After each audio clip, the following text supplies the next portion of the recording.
As the war in Ukraine stretches now more than 15 months, the conflict has an evolving connection to Colorado. Healthcare workers are now stepping in where doctors in Ukraine cannot.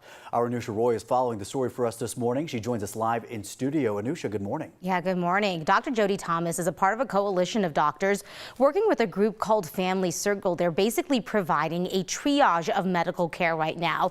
At the crux of the mission is the fact that families need a lot of medical attention and they can't get the help that they need.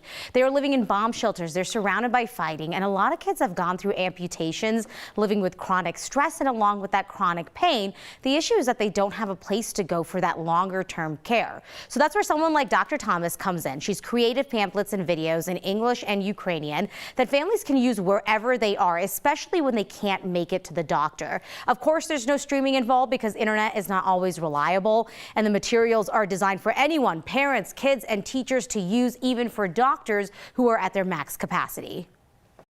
When the head of the organization there reached down the first time and picked up her daughter, who probably about 3 years old, to sit her on her lap during a meeting, I mean, just heartbreaking to know the level of danger that they're in and they're facing, and the unbelievable bravery they have in doing the work they're doing to still help all the kids around the Ukraine and in these refugee camps.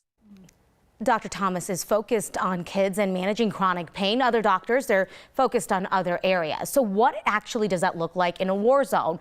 Well, first is understanding pain and learning coping skills. And then one of the more interesting ideas is using imagination. So you just think about all the times that, I mean, I've personally seen my kid like fall or, bump, an elbow or whatever, and they don't react because they're so focused on something else. So it's learning to harness that kind of extreme focus to help these kids kind of distract themselves from that chronic pain, and learning to do that wherever they're at, whether that's at home, in a bomb shelter, wherever that is. This is just something you don't think about. You know what's happening in Ukraine, right? Yeah. Like you see the images, but then you don't think about what happens if someone gets sick or they have an amputation or something. Who are they going to?